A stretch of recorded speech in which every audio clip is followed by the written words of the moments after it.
Ce document n'est pas inspiré de faits réels, mais est 100% réel. 23 morts, la nuit, où l'Amazonie s'est transformée en enfer. N'oubliez pas d'aimer et de vous abonner à la chaîne. Écoutez, je dois commencer par dire que cette histoire n'est pas facile à digérer. C'est le genre de récit qui vous noue la gorge pendant des jours. Ça s'est passé en mai 1997, au cœur de la Serra de Carajás, un endroit qui, pour ceux qui ne connaissent pas, est le poumon de l'Amazonie du Pará, dense et impénétrable. À cette époque, les garimpos, sites miniers artisanaux, dont beaucoup étaient illégaux, foisonnaient, mus par la promesse de l'or qui attirait des gens de tous les coins du Brésil, des gens désespérés d'une vie meilleure, d'un coup de chance qui, pour beaucoup, ne venait jamais. Ce jour-là, 23 orpailleurs se sont levés pour un jour dont ils ne savaient pas qu'il serait le dernier. Ils étaient au Garimpo São João, une petite clairière précaire, ouverte de force dans la forêt dense, à environ 40 km de Marabá. Imaginez la scène, des tentes en toile déchirée, un hangar central qui servait de cuisine et de zone commune, des machines d'extraction improvisées, et un chemin de terre chaotique qui reliait cet isolement au reste du monde. C'était un endroit où la vie était rude, les espoirs immenses et les dangers, invisibles mais constants.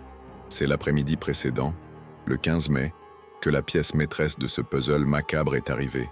Un homme grand, mince, semblant avoir une quarantaine d'années, des cheveux noirs, des yeux sombres qui semblèrent garder 1 million de secrets. Il s'est présenté comme José Roberto, venant de Goiás, cherchant du travail. La chose la plus frappante chez lui, en plus de son silence quasi absolu, était une cicatrice qui lui coupait le visage du front jusqu'à la joue gauche, une marque qui, plus tard, se révélerait être le signe d'un passé infernal.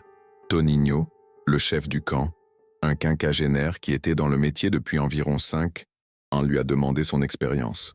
José Roberto, d'une voix rauque, presque un murmure, a dit qu'il avait travaillé à Serra Pelada, à Tapajós, à plusieurs endroits. Interrogé sur des références, il a lâché une phrase qui aurait dû être un avertissement. Tout le monde est mort. Accident dans une mine à Itaituba. Toninho a senti qu'il y avait quelque chose d'étrange chez cet homme, une perturbation dans l'air qu'il ne parvenait pas à déchiffrer. Mais, comme la main-d'œuvre était toujours là, bienvenue dans un endroit comme celui-là, il a fini par céder. Vous pouvez rester, mais ici on travaille dur et on partage tout également. Nous ne tolérons pas les problèmes. Il n'y aura pas de problème, a répondu José Roberto, et ses yeux, froids et calculateurs, ont parcouru chaque visage autour du feu de camp, où les orpailleurs dînèrent leur ration de haricots, de farine et de viande séchée. Pendant ce simple repas, José Roberto est resté silencieux, une figure tranquille mais incroyablement attentive. Il semblait absorber chaque détail, chaque nuance des hommes autour de lui. Il mémorisait les visages, associait les noms, percevait les manies. Il a remarqué Valdecir, le cuisinier, qui avait un rire scandaleux. Sébastien, le plus jeune du groupe, âgé de seulement 19 ans, qui parlait sans arrêt de sa petite amie à Belém, et Raimundo, le vétéran, qui aimait raconter des histoires de l'âge d'or de Serra Pelada.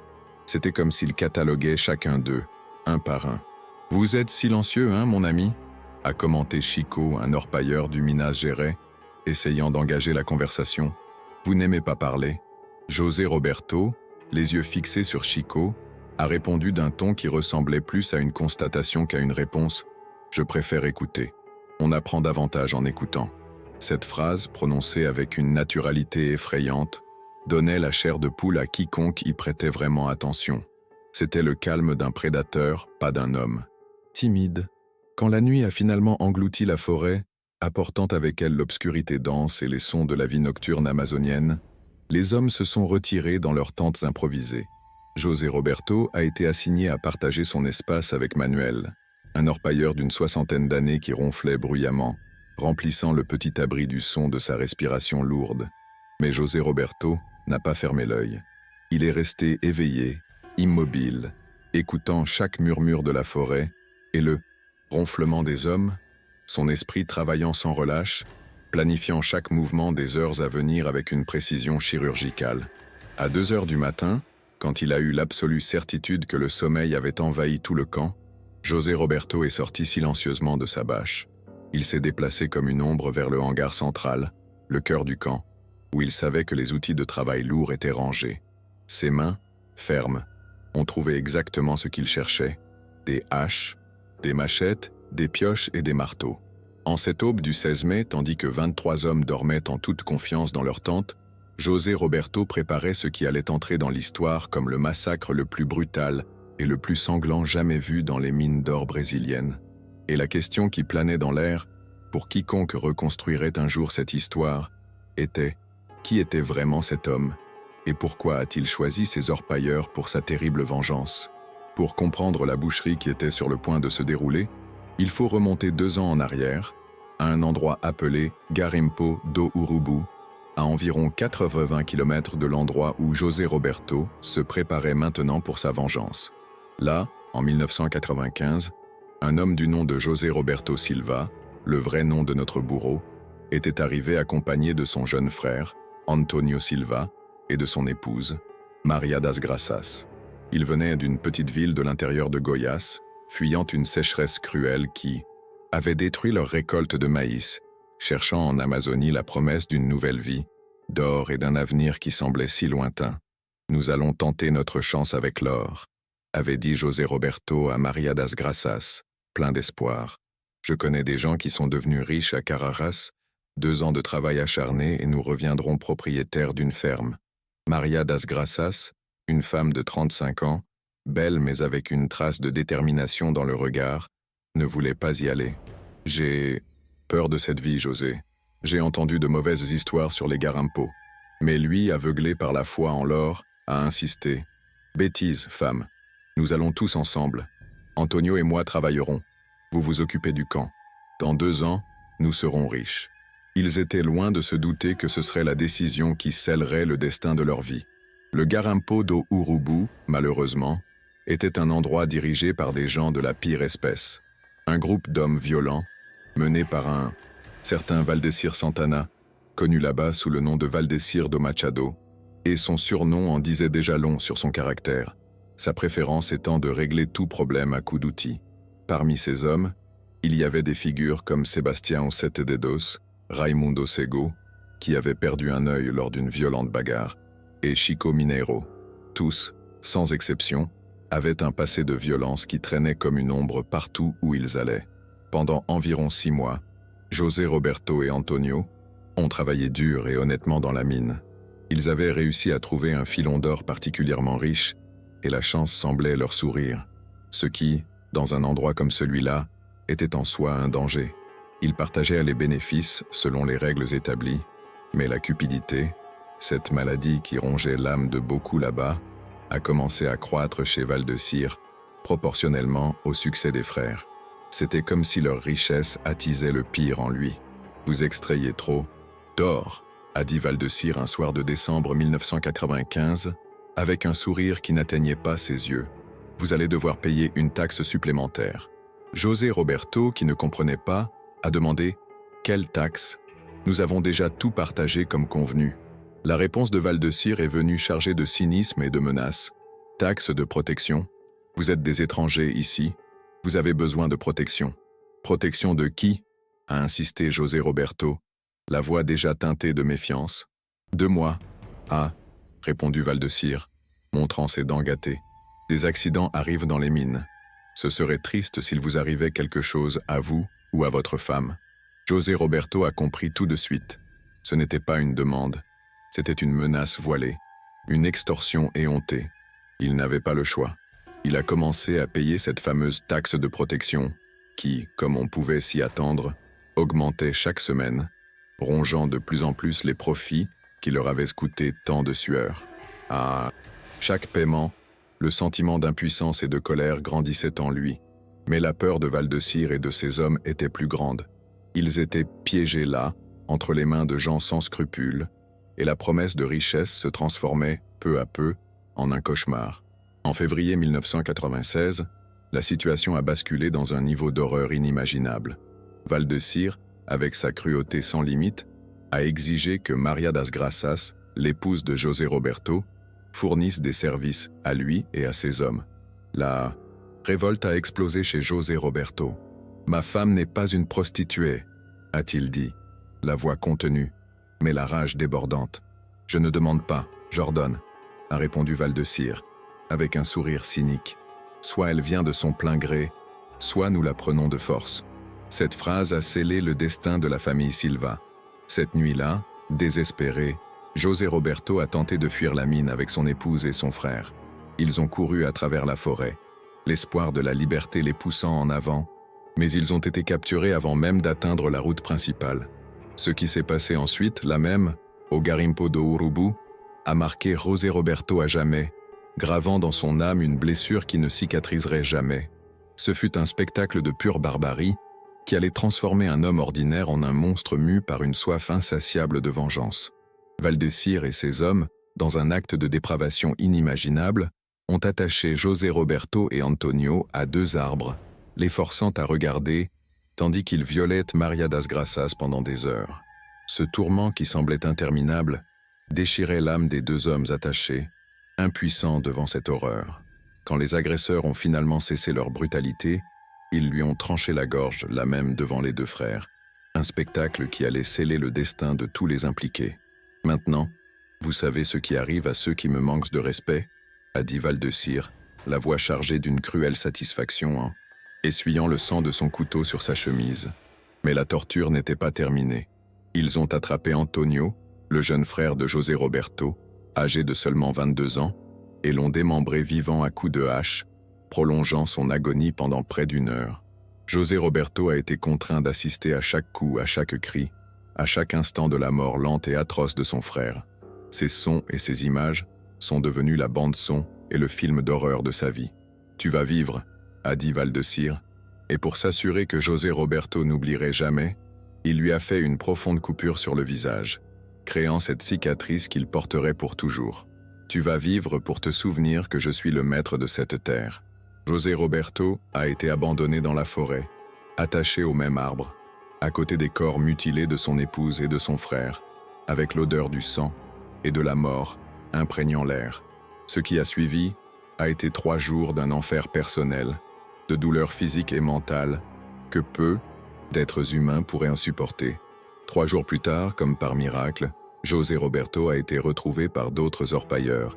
Il était plus mort que vif, un spectre couvert de boue et de sang, les yeux vitreux d'horreur. Ils l'ont emmené à Maraba, où peu à peu il a récupéré physiquement. Mais la vérité est qu'il ne s'est jamais remis psychologiquement. Ces images, ces sons, cette odeur, tout est resté gravé dans sa mémoire, martelant son esprit jour et nuit, le transformant de l'intérieur. Pendant 1 année entière, José Roberto Silva, désormais un homme hanté, a planifié sa vengeance. Il ne s'agissait plus de justice, mais d'une soif implacable de rétribution. Il a consacré chaque minute éveillée à reconstituer la trace de ces personnes. Il a découvert que Valdecir et ses hommes avaient déménagé au Garimpo São João, le même endroit où ils se trouvaient maintenant. Et, avec une froideur effrayante, il a dressé la liste de tous ceux qui étaient directement impliqués dans le massacre de sa famille. Mais il ne s'est pas arrêté là.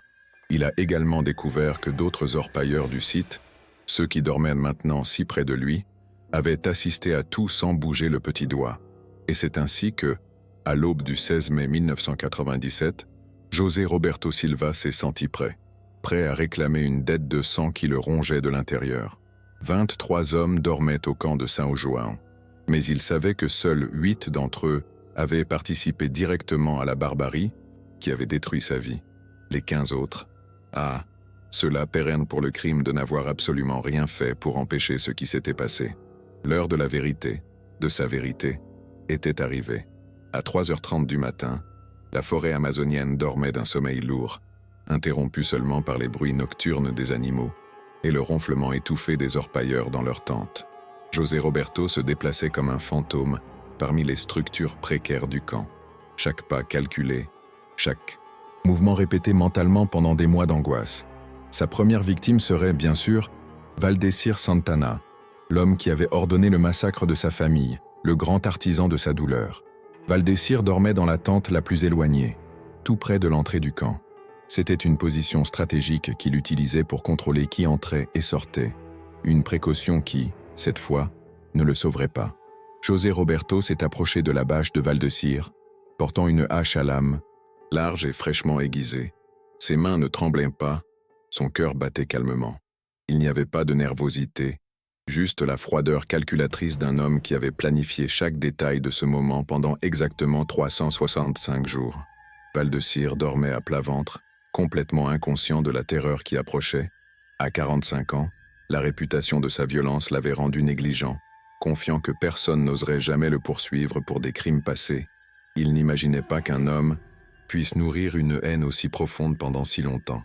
José Roberto, avec une agilité effrayante, a ouvert la fermeture éclair de la tente. Le son, qui a semblé résonner comme un tonnerre dans le calme de l'aube, n'a pas perturbé le sommeil profond de Valdecir, engourdi par la cachaça qu'il avait bu avant de se coucher. « Valdecir », murmura José Roberto, sa voix presque un murmure dans le vent, mais chargée d'un poids mortel. Valdecir bougea, marmonna quelque chose d'inintelligible, et se tourna sur le côté, exposant son cou. « Valdecir », répéta José Roberto, cette fois un peu plus fort. Les yeux de Valdecir s'ouvrirent lentement, encore confus par le sommeil et l'alcool. Il lui fallut quelques secondes pour se concentrer sur la silhouette qui se dressait au-dessus de lui dans l'obscurité de la tente. « Qui est-ce ? C'est quoi ce bordel ?»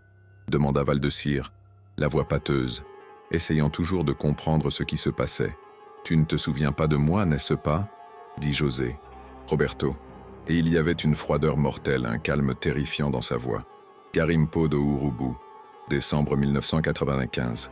Tu as tué ma femme et mon frère. » La reconnaissance apparut dans les yeux de Valdecir, comme une lumière s'allumant dans l'obscurité.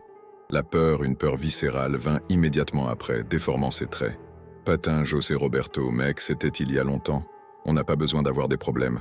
On peut parler ?» tenta Valdecir, la voix maintenant un filet de panique. « Parler ?»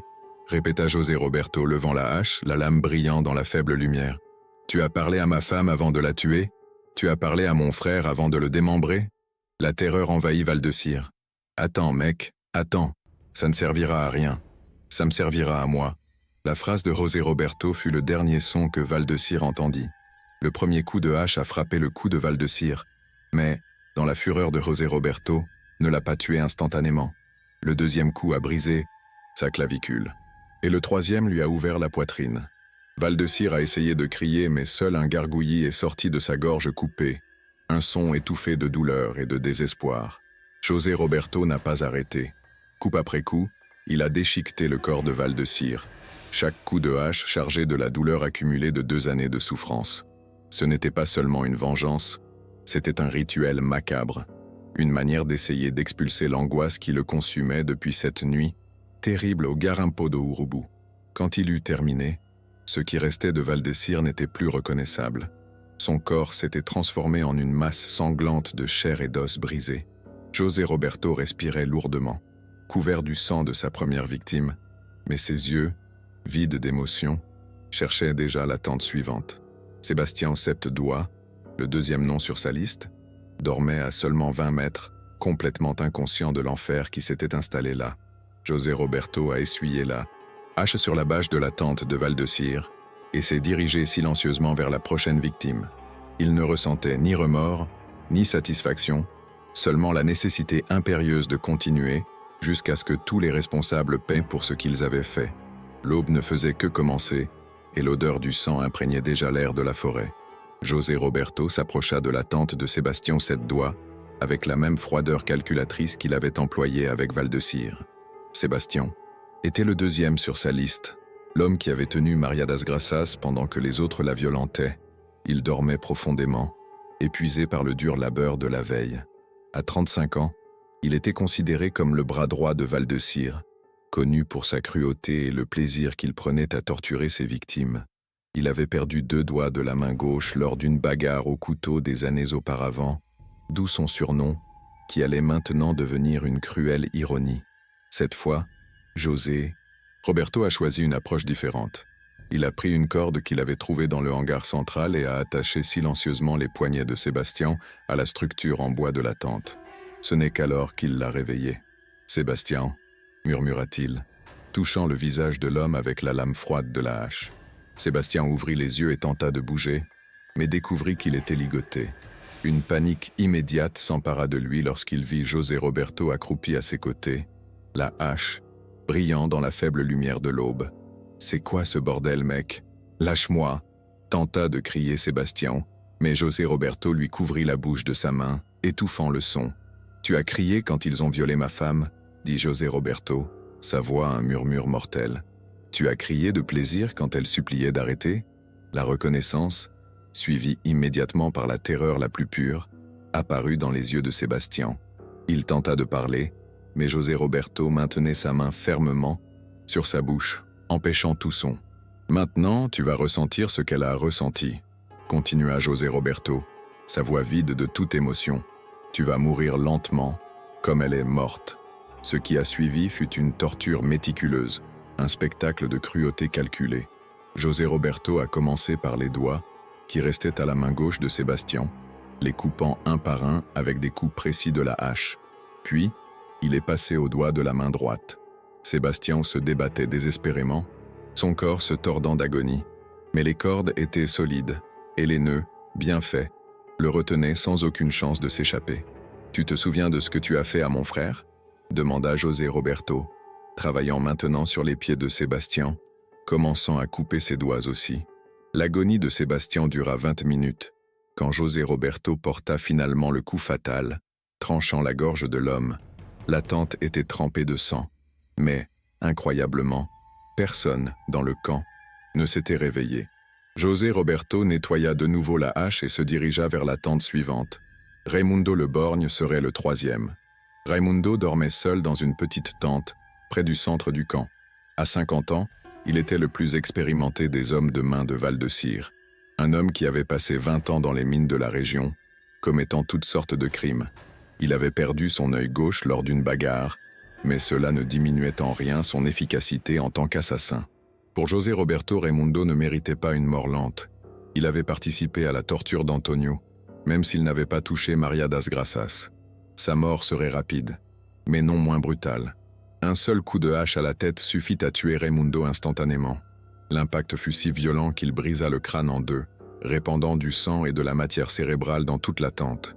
3 morts, 20 restants.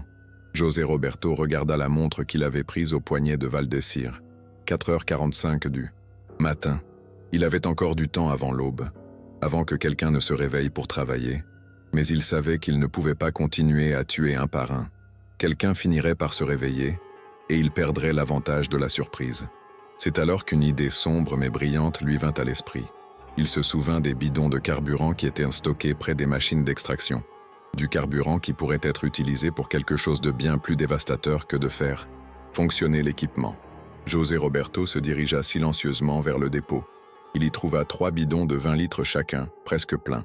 Le plan, maintenant, était tout autre, beaucoup plus grandiose et terrifiant. Il a transporté les bidons jusqu'au centre du campement, là où se trouvait le hangar principal. Avec un calme perturbant, il a déversé le carburant autour des tentes, créant un cercle de mort qui reliait toutes les structures. Quand il a eu terminé, le soleil commençait à poindre à l'horizon, peignant le ciel de tons orangés, un contraste brutal avec l'obscurité qui s'approchait des hommes endormis. Bientôt, les orpailleurs se réveilleraient pour une nouvelle journée de travail. Mais pour 20 d'entre eux, il n'y aurait plus de jour. José Roberto a allumé une allumette et l'a jetée sur la traînée de carburant. Le feu s'est propagé à une vitesse effrayante, transformant tout le camp en un piège mortel. En moins de 3 minutes, les flammes ont tout englouti, créant un enfer au milieu de la forêt. 20 orpailleurs ne se sont pas réveillés pour une autre journée de travail, mais pour les dernières et terrifiantes minutes de leur vie. Le bain de sang de Carajás ne faisait que commencer. Il était 5h30 du matin. Les premiers cris ont commencé lorsque Manuel, le mineur de 60 ans qui partageait la tente avec José Roberto, s'est réveillé avec l'odeur suffocante de fumée. Il a ouvert les yeux et a vu les flammes lécher l'entrée de son abri et il a hurlé « Au feu! Au feu !» essayant désespérément de sortir. Mais José Roberto était là, à l'attendre. Positionné stratégiquement près de la seule sortie du camp, il observait, avec un calme horrifiant, les hommes tenter d'échapper à la mort imminente. Chacun de ceux qui réussissaient à sortir de sa tente en feu trouvait la hache de José Roberto qui l'attendait. Toninho, le responsable, fut le premier à tenter une fuite désespérée. Il réussit à sortir de sa tente au milieu des flammes, mais fut frappé par un coup de hache dans le dos qui le fit tomber. José Roberto ne le tua pas immédiatement. Il le laissa là, se traînant sur le sol, gémissant de douleur, tandis que les flammes approchaient. « Pourquoi fais-tu ça » cria Toninho, essayant de s'éloigner du feu qui lui brûlait la peau. « Tu sais pourquoi » a répondu José Roberto, marchant calmement à côté de l'homme blessé, sans aucune hâte. « Tu étais là quand ils ont tué ma famille. Tu as regardé et tu n'as rien fait. » Toninho, désespéré, a tenté de se justifier. « Je ne pouvais rien faire, ils étaient trop nombreux. » José Roberto, cependant, n'a montré aucune compassion. « Tu aurais pu essayer d'aider. Tu aurais pu appeler la police après. Tu aurais pu me chercher pour raconter ce qui s'est passé. » Toninho, la voix étranglée par la panique, a murmuré « J'avais peur. »« Maintenant, tu as une raison d'avoir peur, » a rétorqué José Roberto. Puis, dans un acte de cruauté calculée, il a laissé Toninho brûler vif, ses cris se mêlant au rugissement des flammes et à la panique des autres orpailleurs qui tentaient, en vain, de s'échapper. Chico Minero a réussi à sortir de sa tente et a couru vers la forêt, une lueur d'espoir dans ses yeux. Mais José Roberto l'a rattrapé avant qu'il n'atteigne la protection des arbres. La hache a ouvert une profonde entaille dans la jambe de Chico, qui est tombé en criant de douleur. « Tu étais l'ami de Valdecir » a dit José Roberto, brandissant à nouveau la hache. « Tu riais quand il torturait mon frère ?»« Non, je n'ai rien fait » a supplié Chico, la voix déformée par la terreur. « Exactement. Tu n'as rien fait. C'est ta condamnation. » Le coup suivant a fendu le crâne de Chico en deux, faisant taire ses cris pour toujours. Pendant ce temps, d'autres orpailleurs tentaient désespérément d'échapper à l'enfer dans lequel le camp s'était transformé. Certains, en flammes, parvenaient à sortir de leur tente, mais étaient attaqués par José Roberto sur la seule voie de fuite. D'autres, pris au piège dans les structures devenues un four, mouraient brûlés vifs, leur corps se transformant en cendres. Valdecir, le cuisinier, a tenté de se cacher dans le hangar central, pensant que le feu ne l'atteindrait pas là. Mais l'incendie s'est propagé à une vitesse incontrôlable, et lorsqu'il a tenté de sortir du hangar en flammes, il a trouvé José Roberto qui l'attendait avec un couteau. « Tu cuisinais pour eux ?» a dit José Roberto, sans émotion. « Tu nourrissais les hommes qui ont tué ma famille. » Le cuisinier paniqué a tenté de se défendre. « Je ne faisais que cuisiner, je ne savais rien. »« Mensonge !» répondit José Roberto, la voix froide comme l'acier. « Tout le monde au camp savait. Vous commentiez ce qu'ils avaient fait à ma femme. Vous riez de l'histoire. » Sans hésiter, le couteau trancha la gorge de Valdecir, qui mourut noyé dans son propre sang, une autre vie fauchée dans ce bain de sang. Sébastien, le jeune homme de 19 ans qui parlait de sa petite amie à Belin, a réussi à sortir de sa tente, mais il avait de graves brûlures. Il est tombé à genoux devant José Roberto, implorant pitié, la voix étouffée par la douleur et la peur. « S'il te plaît, je n'ai rien fait. Je n'étais même pas au Garimpo de Urubu. » La réponse de José Roberto a été implacable. « Mais tu es venu travailler avec eux. Tu savais qui ils étaient. Tu savais ce qu'ils faisaient. J'avais besoin d'argent. » Sébastien tenta de se justifier, les larmes coulant sur son visage sali par la suie et le sang. Tout le monde en a besoin. Cela ne justifie pas de travailler avec des assassins, a rétorqué José Roberto, et la hache s'est abattue sur la tête de Sébastien, le tuant instantanément. Un par un, les orpailleurs ont été abattus, alors qu'ils tentaient d'échapper à l'incendie. Ceux qui ne parvenaient pas à sortir de leur tente mouraient brûlés vifs. Ceux qui réussissaient à échapper aux flammes trouvèrent la mort aux mains de José Roberto. Le massacre a duré 2 heures. Quand le soleil s'est complètement levé, jetant ses premiers rayons sur la forêt, le camp s'était transformé en un cimetière en flammes. 23 hommes étaient morts, leurs corps éparpillés sur ce qui restait du lieu. Un paysage d'horreur et de destruction. José Roberto est resté là, immobile, observant le feu consumer les dernières traces du camp. Son visage était couvert de sang, ses vêtements trempés du sang de ses victimes, mais ses yeux ne montraient aucune satisfaction, juste un vide, profond, comme si une partie de son âme était morte avec ces hommes. Le bain de sang de Carajás était terminé, mais pour José Roberto Silva, la vengeance n'avait pas apporté la paix qu'il espérait tant. Maintenant, il devait faire face aux conséquences de ses actes, s'il s'en souciait. C'était le 16 mai 1997, 14h30. Le premier à arriver sur le site de ce qui avait été le Garimpo São João fut Antonio Ferreira, un commerçant de Marabá qui faisait cette route toutes les semaines, apportant des provisions et des outils en échange de l'or que les orpailleurs tirèrent de la terre. Il arrêta son camion à l'entrée de ce qui était autrefois le campement et n'en crut pas ses yeux. Là où il y avait auparavant des tentes et un hangar, il n'y avait plus que des cendres, des débris calcinés et des corps carbonisés éparpillés sur toute la zone. « Mon Dieu !» murmura-t-il, descendant de son camion, les jambes tremblantes. L'odeur était insupportable. Un mélange de chair brûlée, de carburant et de mort qui imprégnait l'air de la forêt. Antonio se couvrit le nez avec sa chemise et marcha lentement parmi les débris, essayant de comprendre ce qui s'était passé. Les premiers corps qu'il trouva étaient méconnaissables. Ils avaient été consumés par le feu, transformés en squelettes carbonisés.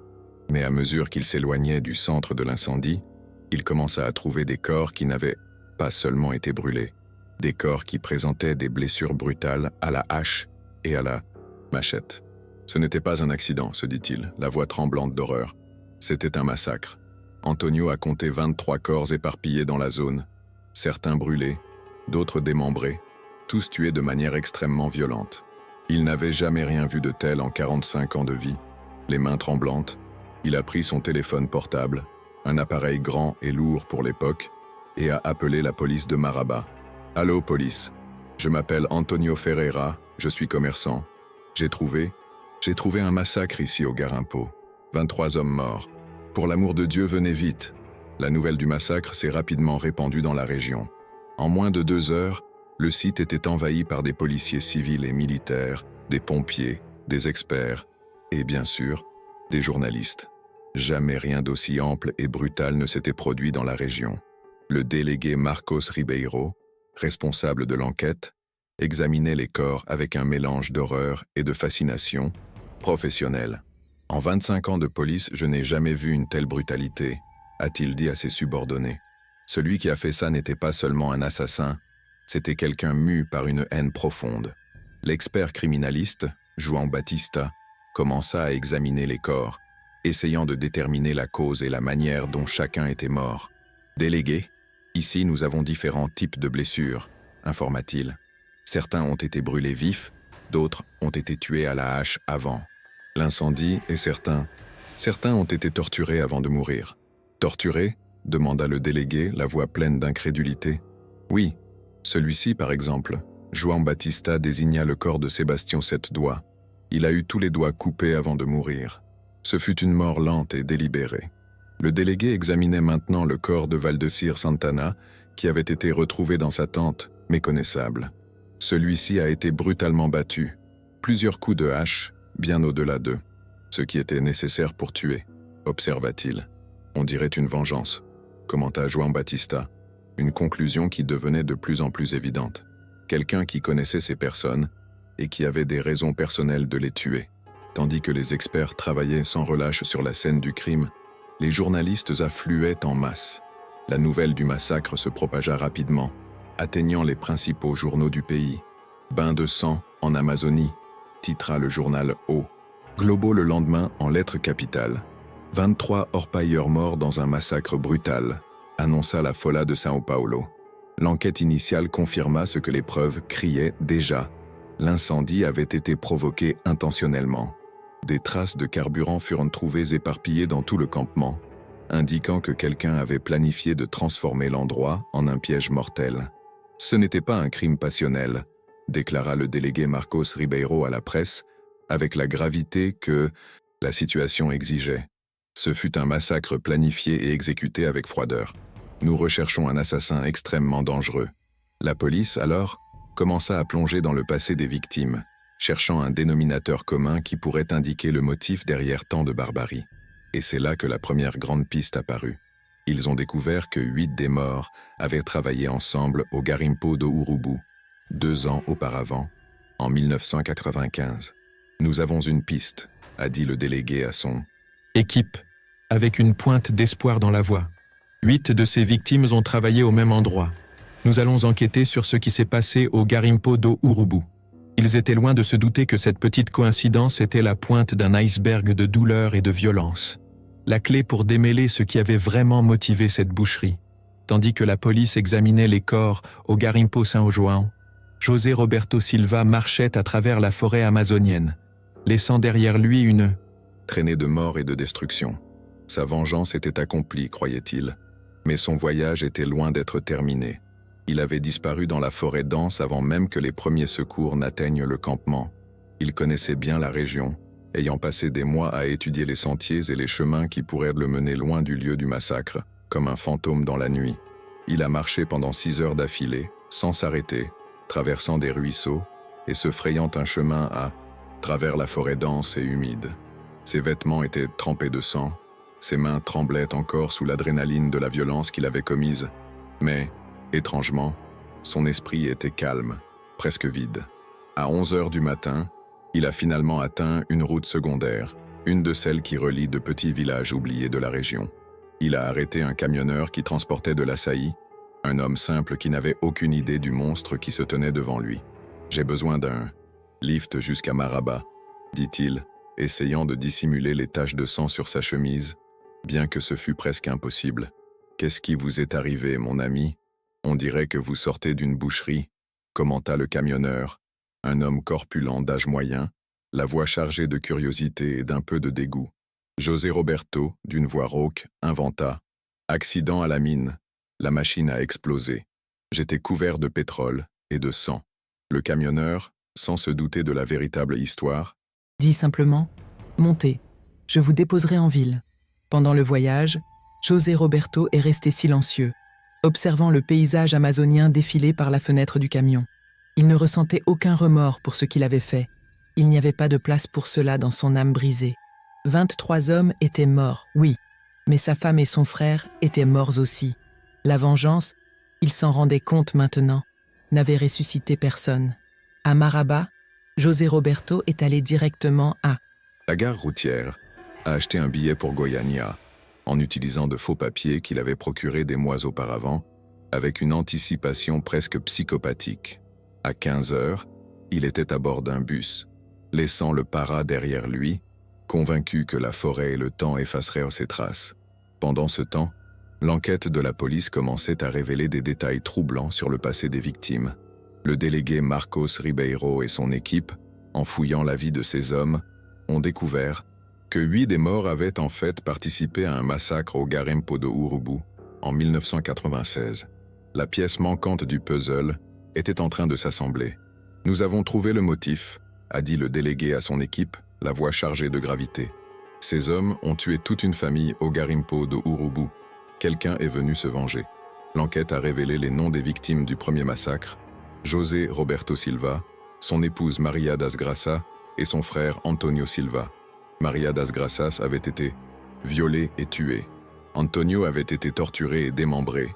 Et José Roberto, le même homme qui était maintenant devenu un fantôme, avait été forcé d'assister à tout avant d'être abandonné dans la forêt, plus mort que vif. Il a survécu, a dit l'enquêteur João Santos avec un ton d'étonnement. José Roberto Silva a survécu et est revenu pour se venger. Le délégué cependant a nuancé, mais il a tué 23 personnes. Seulement 8 étaient impliqués dans le massacre de sa famille. Les autres étaient des témoins ou des collaborateurs. Et avec une voix sombre, il a ajouté « Dans sa tête, ils étaient tous coupables. » La police a émis un mandat d'arrêt contre José Roberto Silva, mais il avait complètement disparu, comme s'il s'était dissous dans l'air. Sa description a été distribuée à tous les commissariats du pays, mais aucune piste n'a été trouvée. 3 jours après le massacre, José Roberto arriva à Goiânia, une ville qui allait devenir son refuge, et plus tard son piège. Il loua un petit appartement dans un quartier périphérique, utilisant les faux documents qui le protégèrent de son passé. Il acheta de nouveaux vêtements, se coupa les cheveux, se rasa la barbe. Il essaya de se transformer en quelqu'un d'autre, un homme ordinaire, un maçon que personne ne soupçonnerait, mais il ne pouvait pas dormir. Chaque nuit, les cauchemars le hantaient. Il rêvait du massacre, voyait les visages des hommes qu'il avait tués, entendait leurs cris, sentait l'odeur du sang et de la chair brûlée. Ce n'était pas de la culpabilité, c'était juste le souvenir traumatisant de 2 heures de violence extrême qui le consumaient. Pendant la journée, José Roberto travaillait comme maçon, sous le faux nom de João. Personne ne soupçonnait que cet homme tranquille et travailleur qui construisait des maisons avait tué 23 personnes en une seule nuit, tant sa capacité à se fondre dans la masse était grande. Mais la police, et surtout le délégué Marcos Ribeiro, n'avaient pas abandonné. L'affaire Du massacre de Carajás était devenu une obsession personnelle pour lui. Il savait que José Roberto était en vie, et qu'un jour, il commettrait une erreur, un petit faux pas qui les mènerait à lui. Il ne peut pas avoir complètement disparu, a-t-il dit à son équipe avec la conviction d'un chasseur. Personne ne tue 23 personnes et ne disparaît simplement dans l'air. Nous le trouverons. L'enquête s'est poursuivie pendant des mois, puis plus d'1 an. Mais José Roberto Silva restait un fantôme, un nom murmuré dans les couloirs des commissariats, l'un des hommes les plus recherchés du Brésil, mais aussi l'un des plus insaisissables. 2 ans s'étaient écoulés depuis le bain de sang de Carajás. José Roberto Silva avait, en effet, réussi à refaire sa vie à Goiânia, construit une nouvelle identité, mais le passé, comme un bourreau patient, a une étrange façon de nous rattraper, même quand nous pensons être en sécurité. Et c'est en 1999 qu'une petite coïncidence, presque insignifiante, mènera la police à l'homme qui avait tué 23 personnes en une seule nuit. C'est le genre de choses que l'on entend et que l'on se dit « Waouh, comme le destin joue des tours ». C'était le 15 mars 1999 à Goiânia. José Roberto Silva, sous le nom de João, travaillait à la construction d'une maison dans le quartier Pedro Ludovico. Sa vie était monotone, presque invisible. Il travaillait comme maçon, vivait seul dans un appartement simple et se tenait le plus éloigné possible de tout problème. Pour toute apparence, c'était un homme ordinaire, un ouvrier comme tant d'autres. Mais le passé, celui qu'il avait tant essayé d'enterrer, le rattrapa de la manière la plus inattendue qui soit. Pendant le déjeuner, l'un des ouvriers, un certain Joaquim Santos, commença à raconter des histoires de son temps dans les mines du Pará. Il ne savait pas, bien sûr, à qui il racontait ses souvenirs. « J'ai travaillé 5 ans à Carajás », dit Joaquim, la bouche pleine de nourriture. Un endroit violent, plein de mauvaises gens. Il y a eu un massacre là-bas en 97, 23 gars tués en une seule nuit. On n'a jamais attrapé le gars. José Roberto, qui mangeait en silence, s'est presque étouffé. « Massacre ?» demanda-t-il, essayant de paraître le plus désinvolte possible, mais à l'intérieur la panique lui glaçait déjà les veines. « Oui », continua Joaquim, inconscient du tourment de son collègue. « Un gars est revenu pour se venger de ceux qui avaient tué sa famille. Il a brûlé tout le camp et a tué tout le monde. À la hache, il est devenu célèbre dans la région, mais il a disparu. » Joaquim remarqua la pâleur de José Roberto, mais l'attribua à la chaleur ou à un malaise. « Tu connaissais quelqu'un qui est mort ?» demanda Joaquim. José Roberto répondit d'une voix étranglée. « J'en connaissais quelques-uns, Valdecir Santana, Sébastien Sept-Douate, Raimundo Le Borgne. » Et alors, Joaquim laissa échapper une phrase qui allait sceller le destin de José Roberto. C'étaient des fils de pute, mais ils ne méritaient pas de mourir comme ça. « Comment ça ?» José Roberto, le cœur battant, tenta de garder son calme. Joaquim, sans filtre, se défoula. C'étaient des assassins. Ils ont tué toute une famille dans une autre mine. Femmes, enfants, tout le monde. Après, ils se sont vantés de ce qu'ils avaient fait. José Roberto se leva brusquement. « Je dois aller aux toilettes », dit-il, et s'éloigna rapidement du groupe, les mains tremblant de façon incontrôlable. Mais Joaquim, qui n'était pas dupe, avait remarqué quelque chose d'étrange dans la réaction de son collègue, la façon dont José Roberto était devenu pâle, comment ses mains avaient commencé à trembler. Quelque chose n'allait pas. Cette nuit-là, Joaquim a appelé un ami qui travaillait à la police civile du Pará. La conversation a été rapide et directe. « Mec, tu te souviens du massacre de Carajás ?» a demandé Joaquim. « Je crois que j'ai trouvé le gars qui a fait ça. » Le policier, sceptique, a demandé. « Tu es sûr ?» ?»« Non, » a répondu Joaquin. « Mais il y a quelque chose de très étrange chez un maçon qui travaille avec moi. Quand j'ai parlé du massacre, il est devenu blanc et il a une cicatrice sur le visage. Exactement comme la description parue dans les journaux. » Le policier, sentant un frisson le parcourir, a promis d'enquêter en profondeur. 3 jours plus tard, des policiers civils de Goiás reçurent un appel urgent de leurs collègues du Pará. Ils avaient le suspect du massacre de Carajás, le fantôme qu'ils cherchaient depuis 2 ans. L'arrestation eut lieu le matin du 18 mars. José Roberto travaillait tranquillement lorsque 6 policiers, armés et déterminés, arrivèrent sur le chantier. Il n'essaya pas de fuir, ne résista pas, tendit simplement ses mains pour les menottes, comme s'il attendait ce moment depuis longtemps.